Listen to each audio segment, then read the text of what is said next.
ایسا لگا کہ جیسے اب ان کا انتقال ہونے والا ہے. آپ کے کان پہ ایک کوڑا پڑا تو کان پھٹ گیا, اور جب وہ کوڑا مارتے تھے نا تو اس کے بعد میں آلے سے ناپتے تھے کہ زخم اندر تک تو نہیں ہو گیا ہے, اندر تو سوراخ نہیں ہو گیا, ناپ کر کے دیکھتے تھے, اور اس طرح سے کوڑوں کی برسات کرتے تھے.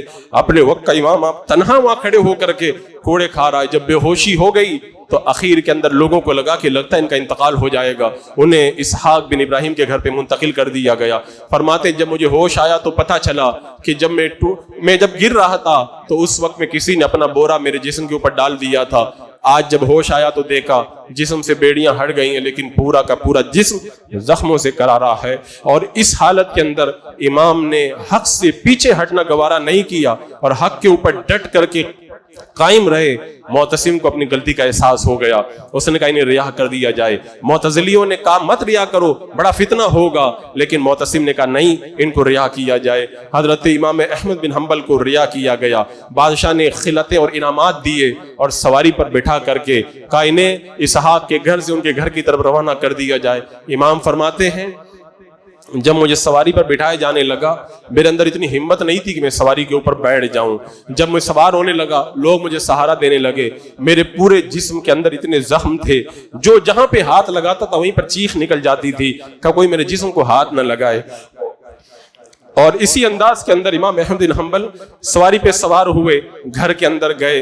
اندر جا کر کے پیٹھ کے بل لیٹنے کی طاقت نہیں تھی, آپ جو ہے منہ کے بل لیٹ گئے. لوگوں کے آنے کا تاتا بندہ, لوگ استقبال کے لیے کھڑے تھے, کا دروازہ بند کر دو. اور پھر اس کے بعد میں آپ کا علاج شروع ہوا. علاج کرتے وقت میں بہت سارے علاج تو ہو گئے, لیکن انگوٹھے اور انگلیاں جو بالکل ضائع ہو رہی تھی وہ ٹھیک ہونے کا نام نہ لیتی تھی. فرماتے جہاں جہاں سے میرے جسم کا گوشت خراب ہو گیا تھا طبیبوں نے, ڈاکٹروں نے وہاں سے کاٹ کر کے پھینک دیا. اور پھر اس کے بعد میں میرے امام جب بالکل ٹھیک ہو گئے مسجد میں نماز کے لیے آنے لگے, اور پھر وہی ولولہ, وہی عقیدہ اہل سنت کا بیان, اور مسجد کے اندر آپ کی وہ درس کی محفل پھر سجنا شروع ہو گئی, اور وہ پھر دوبارہ پھر وہ سما طاری ہو گیا. آپ کو بادشاہ نے جو خلعت دی تھی کہا مجھے بادشاہ کا انعام نہیں چاہیے, جا اس کو بیچ دو, یہ پیسہ غریبوں کے اندر صدقہ کر دو. امام احمد بن حنبل رضی اللہ تعالیٰ عنہ پھر دین حق کا پیغام پہنچانے لگے. معتصم کا انتقال ہو گیا. اس کے بعد میں واسق خلیفہ بنا. واسق نے پھر دوبارہ سختیاں شروع کر دی, کہا امام کو مت چھیڑو, اب دوسرا راستہ اختیار کرتے.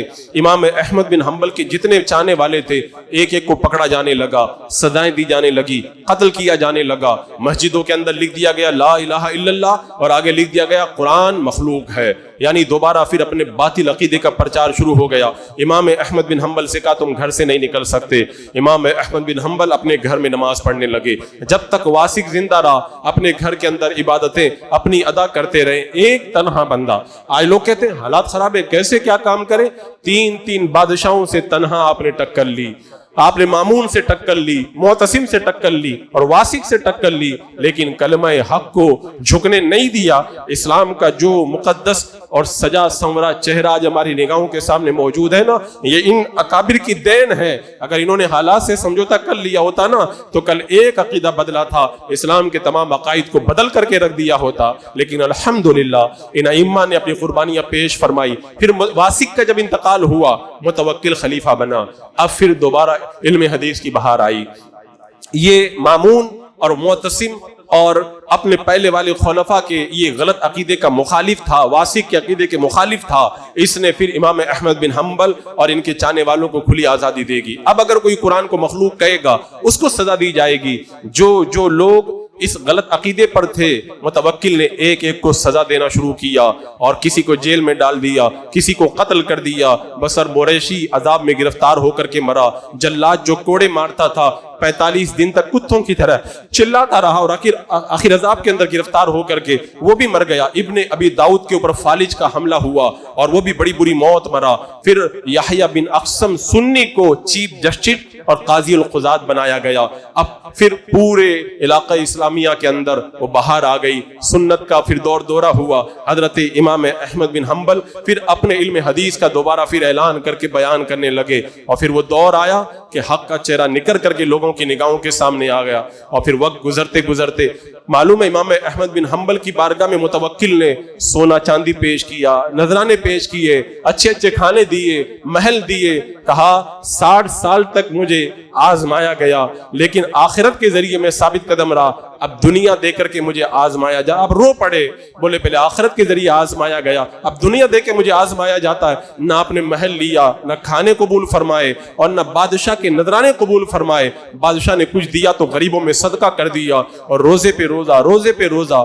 حالت یہ ہو گئی کہ بالکل جان لبوں پہ آ گئی. بادشاہ نے ڈاکٹر کو بھیجا, ڈاکٹر نے جا کے بادشاہ کو بتایا ان کو کوئی بیماری نہیں, ان کو بھوک کی بیماری ہے, اگر وہ کھا لیں تو وہ ٹھیک ہو جائیں گے. کہا نہیں, میں اسی طرح روزے رکھ کر کے اپنی زندگی پوری کروں گا. اللہ اکبر. حضرت امام احمد بن حنبل کے بیٹے عبداللہ کہتے ہیں تہجد کے وقت میں میرے باپ جب اٹھا کرتے تھے نا تو دعا کرتے تھے اللہ ابو الہاشم پر رحم فرما, ابو الہاشم کی مغفرت فرما دے. عبداللہ کہنے لگے بیٹا میں ہوں, دعا آپ ابو الہاشم کے لیے کرتے ہیں, بات کیا ہے؟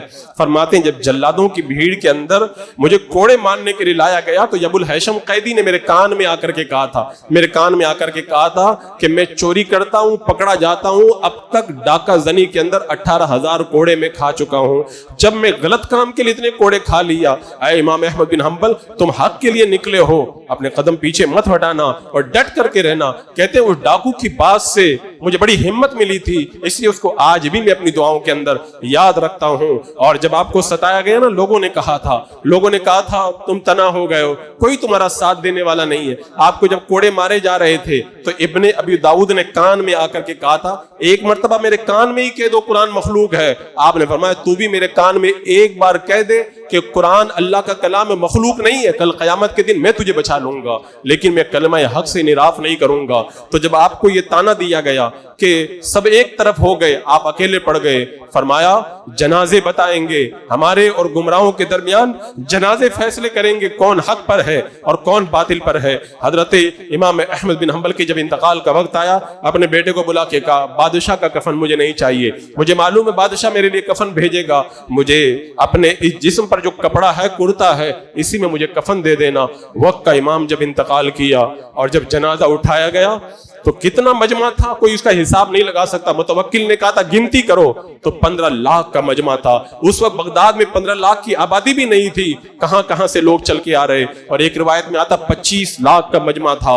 ایک راوی نے عبد الوہاب رزاق نے تو یہاں تک کہہ دیا ہے کہ جاہلیت میں اور اسلام میں اس سے پہلے اتنا بڑا جنازہ نہیں دیکھا گیا. امام احمد بن حنبل کا جب جنازہ اٹھتا ہے 10,000 یہودی, نصرانی اور مجوسی آپ کے جنازے کو دیکھ کر کے اسلام قبول کر لیتے ہیں. میرے امام نے کہا تھا تم آج کہتے ہو میں اکیلا رہ گیا ہوں, آج میرے اکیلے ہونے کو مت دیکھو, میں جس کام کے لیے کھڑا ہوا ہوں کل میرا جنازہ بتائے گا حق پہ کون تھا اور باطل پہ کون تھا. ابن ابی داؤد قاضی معتزلی جس نے آپ کو کوڑے مروائے تھے, اس کا جب جنازہ اٹھا تو چند گنتی کے لوگ اس کے جنازے میں تھے, اور میرے امام کے جنازے کی بھیڑ بتا رہی تھی یہ عاشق کا جنازہ جا رہا ہے. جو حق کے لیے کھڑے ہوتے ہیں وہ مر بھی جاتے ہیں تو مٹا نہیں کرتے, بعد میں بھی وہ باقی رہا کرتے ہیں. عزیزان مکرم, میں نے اس عظیم امام اہل سنت امام احمد بن حنبل کی داستان عظیمت اور خونی داستان آپ کے سامنے صرف اس لیے رکھی ہے. داستان سنانا مقصد نہیں ہے, مقصد یہ ہے حق کے لیے بندہ جب کوئی کام کرے نا تو یہ نہ کہے کہ فلاں نہیں مانتا ہے, حالات ایسے میں کیا کروں, اگر یہ کریں گے تو پھر آگے کیسے بڑھیں گے, ترقی کیسے کریں گے. ہزاروں بہانے, ہزاروں ہیلے, کیا کیا نہیں کہا جاتا ہے. میں اگر مثالیں دینا شروع کروں گا تو مجھے 1 گھنٹہ پھر اور چاہیے. میں اگر مثالیں دوں کیا نہیں کہا جاتا ہے. امام صاحب جنازے کی نماز پڑھا دو, نہیں تو آپ کو مسجد سے نکال دیا جائے گا. وہابی کا جنازہ پڑھا دو, نہیں تو لوگ جو ہیں وہ آپ کی حمایت نہیں, کیا کیا نہیں دھمکیاں دی جاتی ہے. امام احمد بن حنبل کا کردار اس دور کے اندر یہ بتا رہا ہے اگر تم حق پر ہو اور قرآن و سنت کی دلیلیں اگر تمہارے ساتھ میں ہیں تو کوڑے بھی کھا لو نا, اور تمہاری جان اگر لبوں پہ آ جائے نا تب بھی وہی کہنا جو اللہ اس کے رسول کی مرضی ہے۔ میرے آقا نے امام شافعی علیہ رحمہ سے خواب میں کہا تھا نا، احمد بن حنبل کو کہہ دینا تم اس عقیدے پہ ڈٹ کے رہنا، قیامت تک تمہارا جھنڈا اونچا رہے گا۔ آج ان ظالموں کا نام باقی نہیں رہ گیا۔ جو علماء بک گئے تھے ان کو آج کوئی نہیں یاد کرتا، جو علماء جھک گئے تھے انہیں آج کوئی نہیں یاد کرتا۔ آج اتنے سالوں کے بعد میں اس مسجد کے اندر اگر یاد کیا جا رہا ہے تو امام احمد بن حنبل کو یاد کیا جا رہا ہے، ان کی بارگاہ میں سلامیاں پیش کی جا رہی ہیں۔ بات کڑوی ہے لیکن سچی ہے۔ حضور تاج الشریعہ رحمۃ اللہ تعالی علیہ کے بارے میں میں نے خود ذمہ دار عالم کی زبان سے یہ سنا، اس نے یہ کہہ دیا تھا یہ اتنی سختی کرتے ہیں دین کے معاملے میں، اکیلے پڑ گئے، ان کا کوئی ساتھ دینے والا نہیں ہے۔ حضور تاج الشریعہ کے جنازے نے بھی بتا دیا کہ حق پر کون ہے باطل پر کون ہے آج نہیں پتا چلے گا، میرا جنازہ بتائے گا کون حق پہ تھا اور کون باطل پہ تھا۔ عزیزان مکرم، ان سچائیوں کو قبول کرو، حق کے لیے حالات سے سمجھوتا مت کرو، حق پہ ڈٹ کے رہو، نہیں تو پھر مینڈک والا حال ہوگا۔ پانی جب زیادہ گرم ہو جائے گا تو باہر نہیں نکل پاؤ گے، موت ہوگی۔ اور اس معاملے کے اندر اگر موت ہوئی تو یہ جان نہیں جائے گی بلکہ اس جان کو جہنم کے اندر جلایا جائے گا۔ حق کے اوپر قائم رہو، اور حق کے اوپر اگر کوئی تم سے سمجھوتا کرنے کی بات کرے تو ان عظیم ہستیوں کو یاد کر لو جنہوں نے نماز چھوڑی، نہ شریعت چھوڑی، نہ حق کو چھوڑا، اور یہی کہا جان دی ہوئی اسی کی تھی۔ حق تو یہ ہے کہ حق ادا نہ ہوا۔ یہ بلند رتبہ ہر ایک کو نہیں ملتا، اللہ جس کو چاہتا اس کو عطا فرماتا۔ اللہ رب قدیر ہمیں ان عظیم ہستیوں کے نقش قدم پر چل کر اپنی زندگی کی راہوں کو سنوارنے کی توفیق عطا فرمائے۔ السلام علیکم۔